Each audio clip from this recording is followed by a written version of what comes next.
Welcome, everybody. Tonight is the December 18th, 2023 regular business board meeting of the Lower Merion Board of School Directors.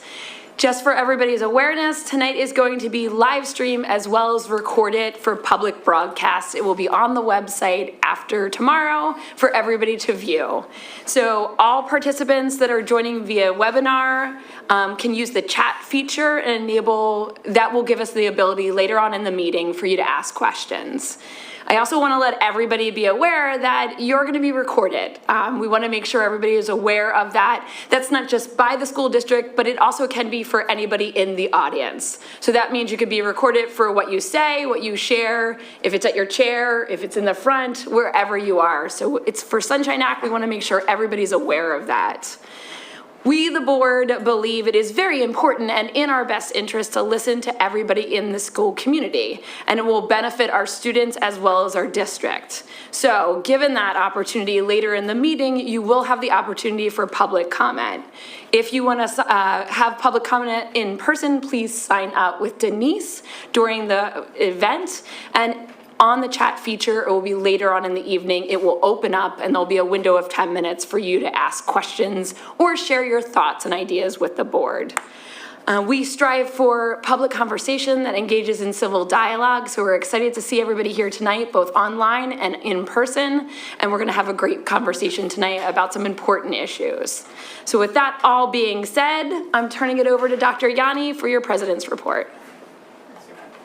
Superintendent, sorry, don't know who you are. If you want to call me president, that's fine. President and superintendent. Hold on, get this. May we switch? Yeah. Thank you, I'm sorry.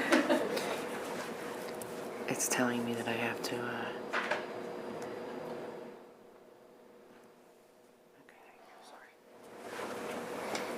Good evening, everyone. I want to focus on a few things tonight. We have been talking about universal full-day kindergarten, and there is a motion on the agenda tonight for the board to consider authorization for the administration to move forward with universal full-day kindergarten in the fall. I want to be really clear about a couple of things and start by saying that immediately following winter break, there will be communication from the district with many of the details that I'm talking about tonight. Let's be honest, no one's reading emails this week. Or let's say few people are reading emails this week.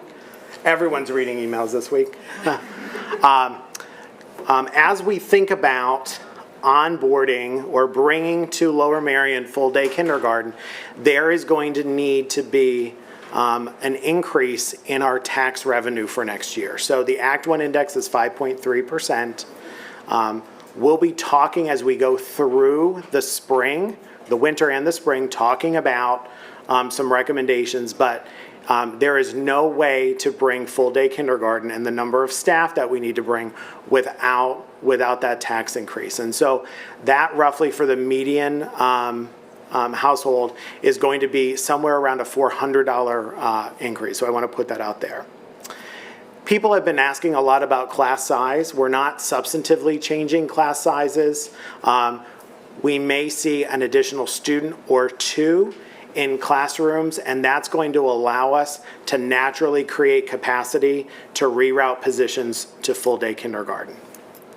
There will be staffing implications. All of the kindergarten positions will not be new positions, so we'll be surveying staff and asking for staff preferences as to what they want to teach, and we want to make sure that we pair people with the grade levels and the content that they're best suited to teach so that our students get the best experiences possible.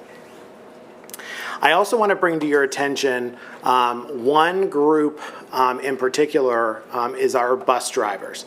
Right now with half-day kindergarten, there are midday runs. That employee group is going to be tremendously affected, and so we've had some initial conversations and we'll continue to have conversations at the personnel level about how to minimize those implications. There will be partner schooling. We know right off the bat, this is not new information, Merion Elementary does not have space for full-day kindergarten. So in January, when communication comes out from the district, part of that communication will be the plan for partner schooling. Professional learning. We have amazing teachers in our district.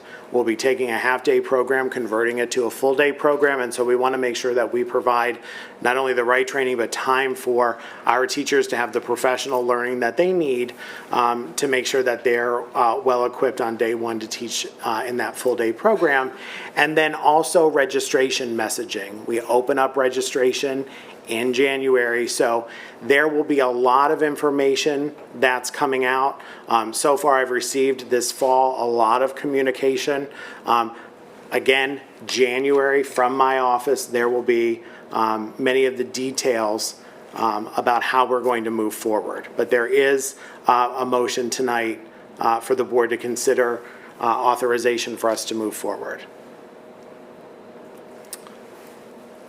I want to update the board and the community on some of the things that we've been talking about in our policy committee. So with healthy start times next year, we'll see middle schools start at 8, high schools at 8:30, and elementary schools at 9:10. In order to make this work, we're blessed with resources. Those resources are not endless, and so there are some trade-offs. So we're looking to increase the walking zone from 1 mile to 1.5 miles for our high school students. That will naturally reduce the number of students that will receive transportation, and it will give us the time that we need to finish the middle school runs and get our high school students to school on time. You'll remember, those of you that were on the board and those of you that were listening at the time, in the spring when Ms. Schaefer discussed tentative schedules, high schools start at 8:30. Some of those buses were getting to Lower Merion High School at 8:29. So we have to create room, and we had to think outside of the box, because if we impact the high school day, we're then also going to be impacting all of our elementary runs. So every district that did healthy start times or later start times, there was always some trade-off with transportation, and so that's the direction we're moving. Also in January, you'll be learning about a parent-guardian opt-out process. If we're going to be giving families the option to say that they don't want a seat on the bus or they don't want to participate in our transportation system. There's going to be some parking pass implications for our students at the high school. So if you get a parking pass, you won't be assigned district transportation. And then there will be a number of communications that come out throughout the winter and the spring in the summer as we gear up for the start of next school year. And just a point of clarity, when we talk about increasing the walking zones, I want to be really clear that students that are guaranteed specialized transportation because they have a documented need in their IEPs, that does not apply to that population of students. There's some good news happening across the district. So the National Foundation of Advancement of Artists recently announced that 2 of our high school students, 2 of our Heritage students, Alyssa and Sydney, have been named 2024 award winners. So they're the first picture that's up there. Our 3rd graders from Gladwin Elementary went to Waterworks, and they actually did some testing of the water in the Schuylkill River and actually learned that the Schuylkill River habitat is better quality now than it was many years ago. So that's an example of one of our residencies where students have critical learning experiences that are attached to the curriculum. The 3rd picture up there, Lower Merion High School had a very successful blood drive benefiting the American Red Cross, so we congratulate the students and staff that participated in that. Lower Merion High School Science Olympiad started a club with some of our elementary students at Kinwood and Penn Wynn to bring a love of STEM. So we're thankful for the students that did that. And one of our school board members, Kimberly Garrison, will be part of the 2024 PSBA International Study Group. I believe Germany, is it Germany? So members of, school board members from across the state that are part of this group will travel to Germany. They'll study their education system, and they'll be bringing back their learning and making some recommendations for changes in Pennsylvania schools related to curriculum, culture, facilities, and operations. And that concludes my report. Thank you, Dr. Yanni. Congratulations, Kimberly. That sounds really exciting, and we're excited to hear what you learned from Germany. Well, I am very excited. We had our first meeting this morning, and there are 20 folks from the state of Pennsylvania going to Germany and participating in this. And I did live in Germany, many, many moons ago. And so it'll be nice to return and see things. Fantastic, exciting. Now we get to hear from our student representatives. So Harriton High School, Alessandra, would you like to give us an update for what's going on at Harriton? Of course. Good evening, everyone. To introduce myself to the new members of the school board, my name is Alessandra Simmons. I am a senior at Harriton High School. This was my second year in the position, and I am also an IB senior. Harriton had a busy month. Harriton's Beck's robotics team hosted teams from Pennsylvania, New Jersey, and Delaware for a competition where the Rams placed 5th, 8th, 15th, and 16th respectively in the Skills Challenge. As Dr. Yanni mentioned, 2 Harriton High School students were recognized for their talents by the Young Arts Competition, Sydney Blue Garcia Yao for writing and nonfiction, and Alyssa Gabrilovich for classical music and piano. Also in the arts, Harriton's Zenith Club and NAHS, National Art Honor Society, collaborated to create a winter wonderland in the Ram lobby and cafeteria. The library's Ram space was turned into a winter workshop, giving students the opportunity to make their own holiday gifts with the school cricket and other arts materials. Several of Harriton's musicians were selected to be on this year's PMEA band and orchestras. Senior Jane Chen for the oboe was selected for both band and orchestra. Senior Aiden Hsu for the viola, and freshman Ethan Hsu for the cello. In athletics, several athletes made it to the 2023 all-mainline girls soccer teams, with Ariel Katz and Nina Cantor making it to first team, and Ella Karasik making it to second team. Winter springs are now in full swing, with boys and girls basketball, wrestling, and swim and dive all practicing regularly. Thank you for your time. Thank you very much. Maya, you're going to tell us about Lower Merion High School? Yes. So, good evening, everyone. On behalf of the Lower Merion student body, I would like to welcome all the new board members to the Lower Merion School community. Congratulations are in order for our seniors as they continue to commit to their selected future schools. Winter sports are off to a great start, and we're excited to see how well they continue to perform.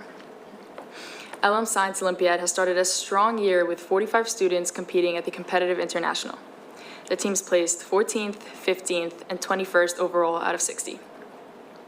On November 16th, Lower Merion High School held its annual blood drive benefiting the American Red Cross. The ACEs collected 85 pints of blood, which can help save more than 250 lives. The Best Buddies Club will be hosting a holiday party tomorrow, December 19th, from 6 to 8 p.m. in the cafeteria. The ACEs are kicking off the K-5 Virtual Homework Help Program, which is a free resource being offered by Build On. Lower Merion students have the chance to volunteer and assist elementary school students in need of academic assistance. This program aims to supplement in-class instruction and help younger students with difficult subject areas and homework assignments in a welcoming, supportive, and productive environment. Sessions will be held using Zoom and will take place on a weekly basis. Winterfest will be taking place this Friday, December 22nd. During this time, our school collects non-perishable food items and toiletries, as well as other items to donate to shelters around Philly. The Student Council Underclassmen Committee is hosting a Sparkle Spelling Bee competition on Thursday, December 21st during Lunch and Learn. All proceeds will go to our Mini-Thon fundraiser, which raises money for childhood cancer. The Mini-Thon itself will be taking place on January 3rd. Build On is also hosting the Martin Luther King Afternoon of Service on January 12th in the Harriton High School gym from 12:30 to 2:30 p.m. Next week is winter break, and we cannot wait. Happy holidays and Happy New Year to the Lower Merion District community. See you in 2024. Thank you. Thank you, and we're in total agreement, and that we cannot wait as well. We understand if you have to sneak out, because you still have a week left of school, so that's totally fine. Okay, committee reports. We're doing something a little differently with committee reports. They are all on the board docs, so if you want to dive into the committee reports, they are on there. If you want to dive into the riveting committee meetings that we have had this week, you can also dive in there. But what we're going to do is really quickly ping around and give you the highlights of each meeting. So real quick, I'll give you communications. Anna is away this week.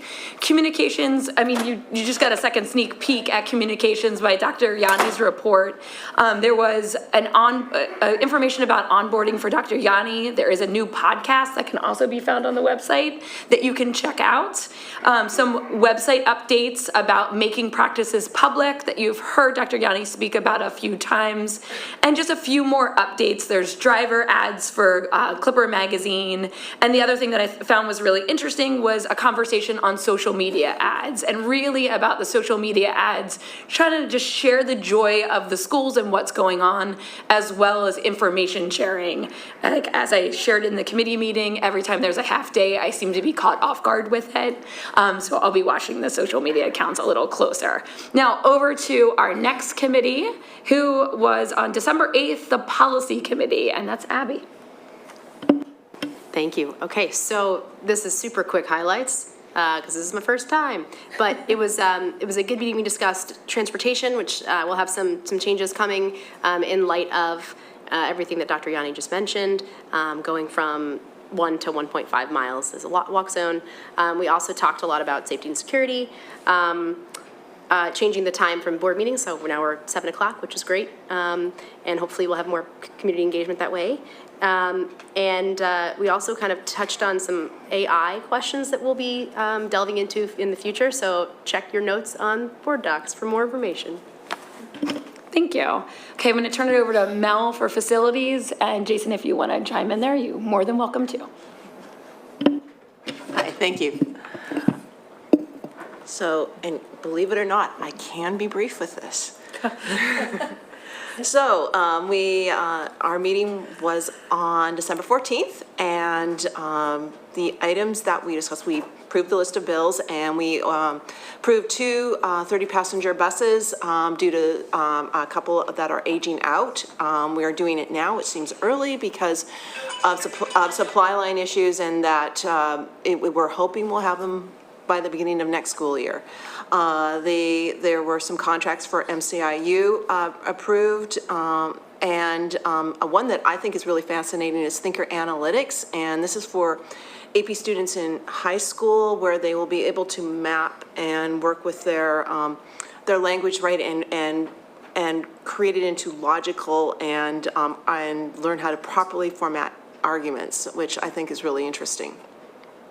There was a couple of contracts from E+ Barracuda and Nutanix for helping with security and archiving of our systems and emails.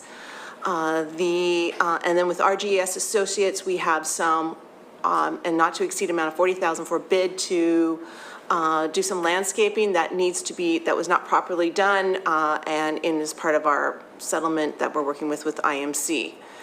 The following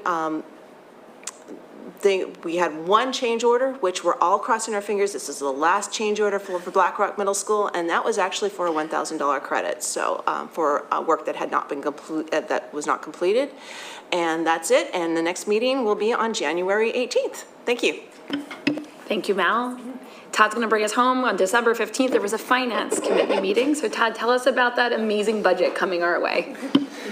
So that was a good discussion. It focused nearly entirely on the results of the external audit for the last fiscal year, which didn't show any red flags. Overall, the financial health of the district is good. We did spend some time talking about the debt, and that was interesting. I think the community might be interested. So we spend about 10% of our annual budget servicing the debt. So last year, that was about $30 million. $20 million of that was used to reduce our debt. So we went from $240 million of debt at the start of the year to $220 million of debt. The other 10% was interest. Of that $220 million, it's in various buckets that are now at fixed interest between 3% and 5%. There's no cheaper money available, so that'll stay that way for a while. But but we are on a trajectory to discharge quite a bit of that debt over the next 10 years, although there are some capital projects, roofing, paving, other things that are not going to be completely accommodated within the normal operating budget. We'll probably have to refinance and roll over some of that debt. But overall, it's a pretty extensive report. There's a lot of details in there. It's like 60-some pages. That's all available for anyone to read. But overall, everything's on track, and it was as expected. Thank you. Okay, next, this meeting is flying along lovely. Audience recognition time. So at this time, we get to hear public comment. So if you'd like to speak at tonight's meeting and you have not signed up yet, please do so. Ms. LaPera is going to take your list and call you out in order. And then for those of us joining on the chat function on webinar on Zoom, it will be open for the next 10 minutes. The timer is going to appear on the screen any second now, and you can submit your questions and comments via the chat. Please be sure to make sure you give us your full name and where you live in the district. It doesn't have to be the street, just like I live in Narberth, I live in Gladwin, and we want to ensure that we know what area you're coming from. It helps to understand. Ms. LaPera, do we have any public comments? Yes, we do. Great. We will start with Dina Yaski, then Mariam Vinci, and then Ruth Jenkins. Good evening, I'm Dina Yaski from Wynwood. So for well over 30 years now, educators, parents, and community members in the know, like my dear neighbor Ruth Jenkins over there, have been calling for a full-day kindergarten program in Lower Merion School District. Research out like decades upon decades ago, and still valid, obviously, this day, verify that all kinds and categories of students do better in full-day programs. So much so that most places in this country have moved on to the fight for full-day preschool already. Short-term studies show increases in social and emotional development, achievement in reading and math across all demographic subgroups of student in full-day programs over half-day. Longitudinal studies show that these gains last even through third grade. Studies show that accelerated benefits can be seen in students on free and reduced lunch, and a reduction in achievement gaps with other racial and ethnic demographics as well, like L populations. Many of these are areas our district too struggles with and scratches their head when we get state testing results every year, trying to come up with programs and proposals and solutions to address these gaps. Full-day kindergarten reduces the need and expense for future interventions, including special education services, helps reduce the overrepresentation of students in color in these programs, and reduces the retention rate that causes social and emotional distress to students targeted for the solution to subpar performance. Full-day kindergarten also supports teachers by decreasing the number of students a teacher must teach, allowing them to make closer connections to students and families and provide better instruction to their children. Families benefit from full-day kindergarten by having a cohesive, safe, and engaging program for their children to spend the entire day without many transitions and exorbitant cost. None of us here really need to debate the benefits of full-day kindergarten. We just have for the longest debated when it should actually happen. I'm finally glad to say that with the continued work of people like Ruth and other community supporters, reinvigorated by the need in more recent years, led by many of our newest board members like Abigail and Sarah and Jason, plus the support and work of administration like Dr. Guadioso and Dr. McGloin, and the approval of our newest superintendent, I'm very hopeful tonight that our youngest learners will finally be getting what they need, full-day kindergarten, in 2024. There is no reason to delay, no proposed sacrifice that would outdo the benefit. I urge the board to do what is best for children, teachers, and families, and implement full-day kindergarten for next year. Thank you.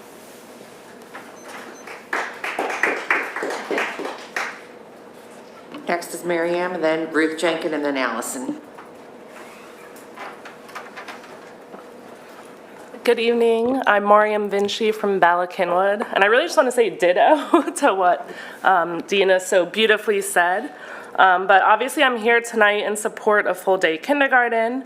I understand that making this a reality in fall of '24 is no easy feat and will require trade-offs and heavy lifting. We all know by now the research and facts have proven that full-day kindergarten is what's best for our youngest learners. And we know that there's many reasons why this is the case. I have full confidence in you, the board, and all of our amazing Lmsb community that you'll be able to take on this challenge and make it a reality for the sake of our youngest learners. So thank you for bringing this forward for a vote tonight, and I urge you to please vote yes.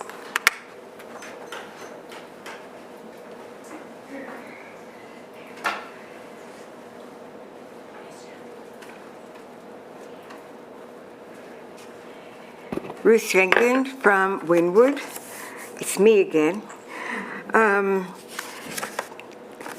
I miss everybody out there that's up here now, but that's where we wanted you to be. The full-day kindergarten, as everybody said, has been part of our drive, heavy drive now, and we're looking for a finality that it will come to pass. And a couple of other things that should not fall by the wayside would be, Oakwell, and reconsidering the lights on Arnold Field and the millions of dollars that would cost the school system. But the other real thing that I'm here tonight to talk about is Black Rock Middle School. 2 weeks ago, I mentioned that I work for the Ardmore Food Pantry and that Welsh Valley students brought stuff. Well, I was over at the pantry unloading stuff when a school bus pulls up loaded with food. And they all came from Black Rock Middle School, and all the students came in and the teachers came in, and they had loaded pile, up the wall packages. So I promised them that I would say something tonight to the board, honoring their big effort to help the food bank. And I hope we can keep it going, because holiday time is a time that everybody kind of gives, but people are hungry all year long. So thank you, Black Rock Middle School. Thank you, Ruth. And thank you for all the previous comments, too. Allison next, I couldn't remember. Is that right? Okay, sorry. I'm just making sure I'm not cutting anyone. Allison Oh, no, that's good, no problem. Hi, everyone. Most of you see me. First, I want to welcome the new board members and say thank you so much to everyone for just giving up your time. I can't imagine doing that, but we really appreciate it. Thank you, Dr. Yanni, for the presentation and for answering my questions via email so quickly. I really appreciated that. So obviously, I'm here for full day K. I've been voicing my desire for full day K for about 2.5 years, pretty much as long as I've lived here. Narberth, I don't know if I said that. But I know, and I know these issues have been discussed for much longer, as has been mentioned. And I think we all understand that full day K comes with challenges outlined in that presentation. For instance, the one where Marion Elementary might have to partner with other school. I live 2 blocks from Marion Elementary. It's one of the big reasons that we moved to the house that we did. I can assure you that's no problem for me.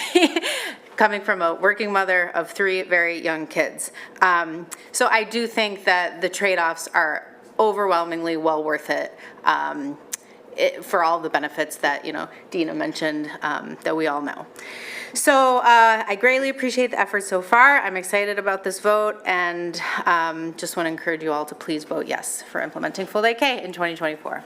Thank you. Thank you. And that is all of our in-person comments. Perfect. Now we move on to comments via the chat. So, Mr. Ruiz, can you please read the public comments that were submitted? Yes, happy to. There were 3. Marion Williams, Bala Kinwood. I'm writing to add my voice to request that the district pursue the sale of the Oakwell property that many experts and township residents agree is unsuitable for playing fields. The Oakwell saga has probably already cost the district far too much in terms of the school board's time, effort, and money. Most importantly, the district has not truly demonstrated the need for such fields with any recent data and analysis that one would expect with such a proposal. One positive side effect of the Oakwell discussion is the awareness raised about climate change and the lack of sustainable practices in both the district and the township. I would like to propose that the school district, which is responsible for 250 acres in the township, address and implement the most important sustainable practices recommended by Professor Doug Tallamy of the University of Delaware. Reduce lawn area, limit or eliminate the use of pesticides, use native plants, a wide variety to diversify plant species and support insect species upon which life on our planet relies. Christina Chang, Penn Valley. I urge the board to reconsider the proposed change in the high school walk zone from 1 to 1.5 miles. 1.5 miles is a 32-minute walk in all weather conditions with heavy backpacks and double backpacks for athletes. This will result in more drivers on Montgomery Avenue, of parents having to drive their kids to school, resulting in more traffic and emissions. Please consider a compromise of 1.25 miles. David Connor, Ardmore. I am commenting in support of full-day kindergarten in Lower Merion School District. And that concludes the chat comments. I'd like to respond to some of the comments. So when we think about full-day kindergarten, when we talk about academic achievement and what long-term academic achievement might look like, there are many factors that go into it other than just having a full-day kindergarten program. I want to be clear that a full-day kindergarten program allows us to have more instructional time with our kids, allows us kids to have specials, science, social studies, more robust experiences, especially as we're thinking about early literacy and early numeracy. I think it also allows us to get to know our kids better a year earlier and allow us to provide the supports and services that kids might need. I want to temper any expectations out there that all of a sudden we're going to see a huge bump in achievement. So that first group of kids that start in kindergarten won't be in third grade for some time. But one of the things that we're working on is focusing on how we report how students are doing in addition to PSSA, so that we can talk about real data. A couple other things. Oakwell, I've been really, really clear that when there's an update to give, wait, I want to go back to kindergarten. One of the things that, having implemented full-day kindergarten in other districts, just full-day kindergarten alone, just for anyone that's listening, doesn't reduce retentions, and it doesn't reduce disproportionality. It's what we actually do inside that program. So we have to make sure that we have really good practices inside that program, and that's why we'll be spending the rest of this year making sure that we have development for our teachers to make sure that we have as robust of a program as possible. Oakwell, when there's an update to give, we will absolutely give it. And I'm putting a pin in it. I'm not saying anything else about Oakwell until I have an update to give, and that's probably going to be many, many months away. Environmental awareness, to the suggestion for us to follow the advice of a professor that was mentioned in the comments. I think what's really important for everyone to remember is we have an obligation to do what's right for the environment. We also have the obligation to make sure that our students and staff are safe. We also have codes and requirements that we have to follow from the EPA and the township. And so I'm really thankful to our operations department for triangulating all of those different facets. Walk zones for high schools. I don't want to always be the bearer of bad news, but I will be. There is no way to start high school on time if we don't do things differently with transportation. So, you know, we looked at a number of different things. We would not be bringing something to the board. We wouldn't be bringing something out in public if we didn't feel that it was doable. And I can tell you that I'll have hundreds of emails next year at the beginning of the school year if kids are late to high school and then kids are late to elementary school. So as we move forward, we have to think differently about how we do things. Obviously, we'll be evaluating all of those decisions, but right now, I'm comfortable with a 1.5-mile walk zone. Thank you. Thank you, Dr. Yanni. Thank you, Mr. Ruiz, for reading the comments as well. Okay, so now we get to move on with approving tonight's agenda.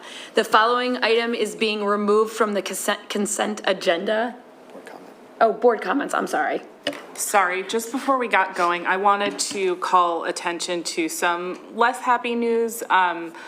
Terry Quinlan, who was our lead supervisor of school health and student safety, recently passed away this month. And I wish I hadn't gotten to know her for the reason that she was sort of having a lot of FaceTime with the board. Is she really was one of our point people for running the district's COVID response, along with Megan and the rest of the COVID response team, for which I forget the name of the committee. Bless, that is, I'm glad that trauma's kind of gone away from the forefront of my brain. But Terry was incredibly dedicated to the work she did, and she did it exceptionally well. She had an incredible amount of care for the people she worked with and for the students and staff and community that she served.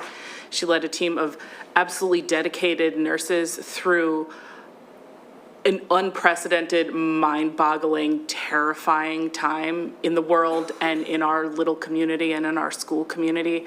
When COVID first hit and she first set up the COVID hotline where you would call in if your student had that, she and her staff of nurses were staffing that 24 hours a day at first. And it was a small group of nurses. She led an incredibly dedicated team to do incredibly important work.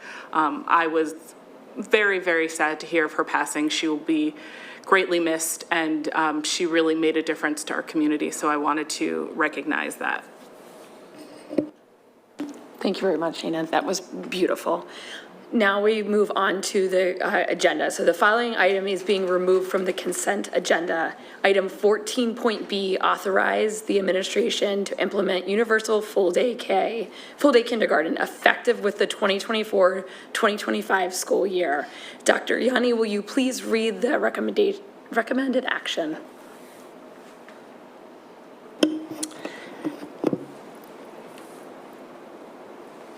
Sorry, yeah. The administration recommends that the Board of School Directors authorize the administration to implement universal full-day kindergarten effective with the 24-25 school year. Board, any questions from the board?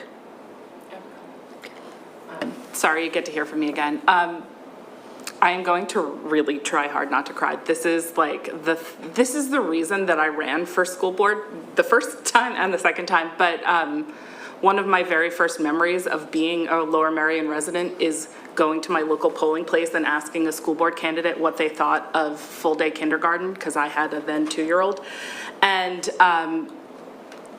he had no idea. Nobody did. He's like, that sounds good. Sure, why not? And every person I talked to on the board, in the administration, whatever, everybody was like, sure, that's a nice idea, but it's never going to happen.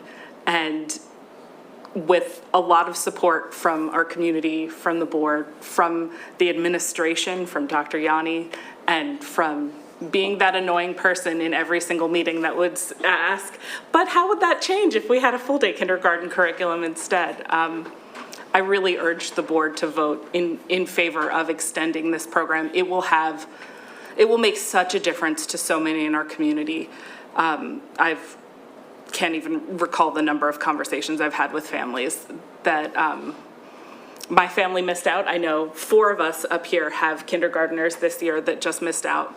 And it's still so important that we look back and make this program a reality for our families that are coming up behind us, and really make this a complete community for our youngest learners. So please vote yes.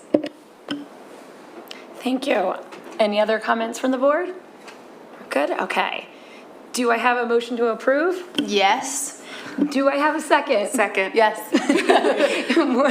All in favor? Aye. Aye. Any opposed? Abstentions? The motion passes.